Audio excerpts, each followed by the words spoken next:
Welcome to the Expert Talks by Kalkine TV. I'm Sage, and this morning's guest is Dr. Zarrin Siddiqui, Psychiatrist and Medical Educator, currently leading the MD program at VINU University. Today's guest will share insights surrounding the issue of international students in Australia. And the Morrison government has recently announced a student visa rebate, as there is evident a skilled worker shortage in Australia. Please keep watching to find out more. So bringing you live today, we have Dr. Zarrin S. Siddiqui. Welcome to the show, Zarrin. Good morning, Sage. Lovely to be here. Zarrin, we need to make the most of your time for today's session, so let's dive straight in. The rise of the Omicron variant has pushed the Morrison government to realise the dire need for international students and workers. Do you believe Australia's focus on the loss of international students has been short-term and needs to change if the country is able to attract international students back to its shores soon, hopefully? Thank you very much, Sage. First of all, we have to realize what has been happening for last 2 years.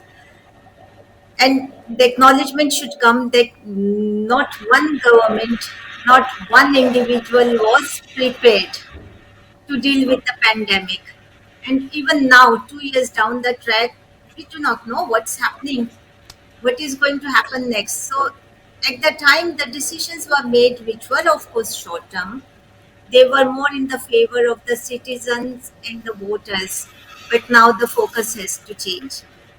Morrison government is trying to do what they think is best, but let me give you one example for the visa changes. The visa changes are welcomed by the students who are on offshore.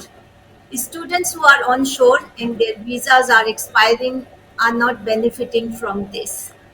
So that concern has not been taken on board. It is just to bring the students now back, but what is happening here is not dealt with. Thank you very much for sharing that. Okay, so there is an immediate shortage of skilled migrants, and longer term this will mean a smaller, older Australia which is poorer as a result of lower living standards. And other countries like Canada, the US, the UK are all attracting the international students in droves.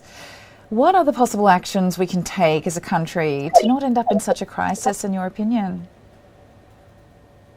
Number one, bring students on board when you are discussing these things. Very simple thing. Students have been allowed to work more hours, but if a student wants to go part-time, they are not allowed. So how do you expect that a student who is working full-time will also be working the same number of hours? Universities are asking students to pay the full fees upfront. How come that is possible? Let me give you example from developing countries like Pakistan, India, Vietnam. Look at the economic conditions of those countries. Every student who wants to come to Australia or anywhere in the world, you talk to them and you will know that somebody in their family has lost job. They have lost a loved one. Who is taking care of that? We just asking them to come back. It's not going to happen in that with that form of reaction. So please be considerate. It will happen, but you need to take them into account and bring them at par with you. Yes, I think you're right. We can't keep the borders closed for much longer without seeing the further effects of it. During the pandemic, with the overall border restrictions, we're sending somewhat unclear messages to international students, and now this visa change is a welcome step for many. Should our universities ramp up the campaigns and make students feel welcome again? Yes and no. You're ramping up the campaigns to tell to the world how good the universities are.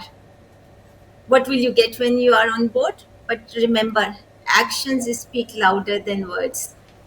All the international students, the media in those countries are actually watching for last 2 years how we are treating students who are onshore. And the example that I just gave you, that if I'm an onshore student, my visa is expiring, I do not benefit from the new changes to visa fees. So students are scared. They want to come, but they are scared. What will happen when I'm on shore? Because we have seen. I gave you example of one student who in December was short of $500, and the university very clearly told the student that if you do not pay by this time today, your course offer enrollment will be cancelled. This has huge implications for anybody who is onshore or offshore, because if you cancel their COE, then they have to go through the visa process again. It costs money. Please be considerate. One word that I will say to everyone: show empathy. We talk about it, but we do not show it in actual terms. Very interesting insights there. Thank you for sharing your perspective as you're working firsthand with the students who are experiencing this, mainly from Pakistan. Is that correct?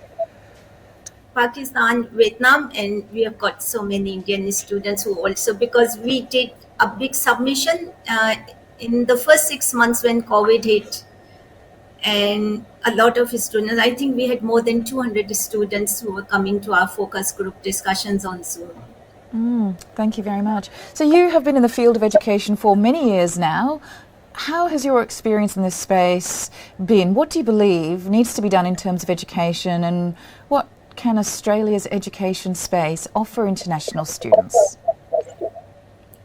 One thing again we need to consider, that students from developing countries who are coming here for education have got plans to settle down in Australia, and that's how Australia also compensate for their skill shortage.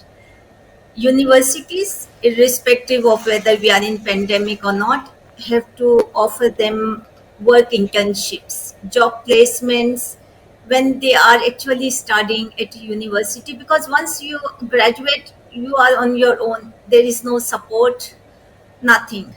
So universities need to take into account that these students, when they go to the job market after studying for 2 to 3 years, the first question that is asked of them: have you got experience? Have you got experience in an Australian industry? And that is a big disadvantage for those students who have perhaps never worked. So universities need to bring industry and education together and work for the betterment of the students. I will also like, if you have got time, like to quote actually two examples. One from University of Technology in Sydney and one from University of Western Australia. They did a wonderful uh, job during COVID pandemic. So students from China cannot come to Australia. UWA actually established a campus, so students who are unable to come to Australia, they can still study face to face.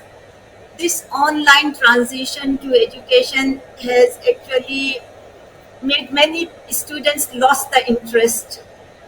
So UWA did it for China. Being in Vietnam at Win University, University of Technology Sydney also partnered with Win University and say, hey, our students cannot come, but can you allow us to use your campus? The students who were enrolled in UTS were actually living with us at Win University and getting the full benefit of a campus life, which otherwise Australia was unable to afford. So I'm sure the other universities would have done same, but these things are the real tasks that make differences in the lives of students. Absolutely, that sounds like a very encouraging program. Any sort of internship will definitely help to engage students more with their studies and with the workplace they're hoping to emerge into. Thank you so much for sharing your insights today, Dr. Siddiqui. Really do appreciate it. And if you just joined us, we had a very informative discussion about a serious topic with Dr. Zarrin Siddiqui, psychiatrist and medical educator currently leading the MD program at Vin University. And please find the full interview at YouTube at Kalkine Media, and keep watching for more of the live expert talks and live market updates. And as we say, stay apprised and invest wise with Kalkine.